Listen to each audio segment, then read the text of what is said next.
Mr. Robot. So Mr. Robot is recently the newest addition to the USA Network's primetime lineup. It comes on at 10 p.m. in the Eastern Time Zone. And it features the story of Elliot, a kid who's in his upper 20s and basically a security engineer.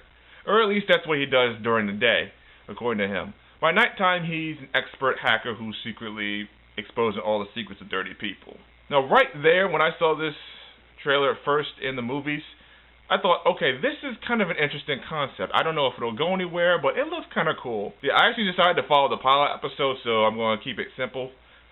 It was a pretty solid idea. From the very moment the pilot shows up, you see the character of Elliot just sitting in a coffee house by himself, and then some guy walks in with a laptop, and he just introduces himself to him, and just slowly talks to him. And right there, you're thinking, okay, where is he going with this? Is it one of his friends, comrades, someone he hates?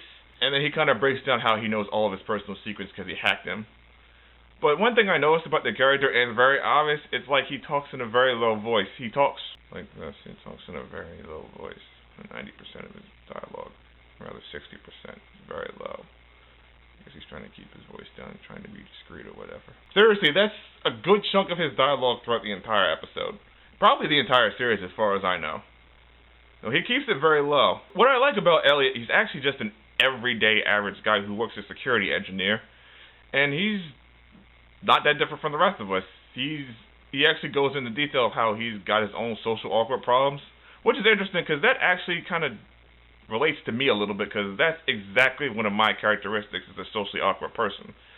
So yeah, I can definitely relate to him. I'm definitely someone who can understand where he's coming from. The guy also has problems. He's also a little bit of a morphine addict, just a little bit. So he's flawed, and I like that. I like a flawed character.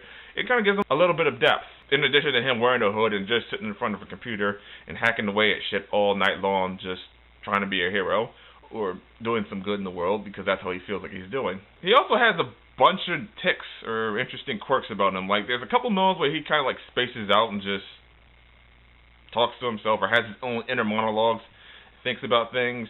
I'm like, okay, he's weird in a quirky but cool and likable way.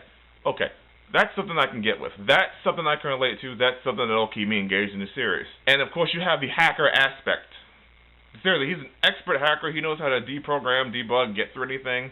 I don't know much about hacking, so I'm not going to sit here like I'm the authority, but he's pretty good at what he does.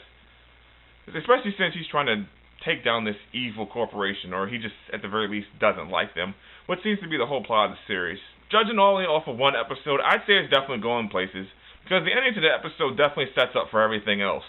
You finally figure out what Mr. Robot stands for or what it means, and we'll leave it at that. I'm not going to give you any details, just watch the episode for yourself. There's not a lot of action in a television show. The action comes from the thrills and excitement of sitting in front of a computer and just trying to fix everything or debug everything or what have you, and trying to make things easier for people. Overall, the point is, I just basically like the idea. I thought it was completely solid. It's completely sold me, and I'm definitely going to tune in for the next episode. Apparently, the network thought it was a good idea too, because even before I saw the first episode, I read somewhere that they already renewed the show for a second season. Interesting. I guess they thought it would be such a hit too, then maybe why not? Why just cut our losses and just do it the easy way? But, well, it is only one episode, and we'll see how it plays out. So, Mr. Robot, have you seen the pilot episode? What did you think? Is it something you'd enjoy? Did you like it? Did you dislike it? Do you think it'll go far? Whatever it is, leave me a comment below and tell me how you feel. Also, don't forget to check out my Twitter at AsteroidMike. Don't forget to check out my blog. Don't forget to subscribe to my channel. You can click the link below on the next clip. And as always, I will see you around.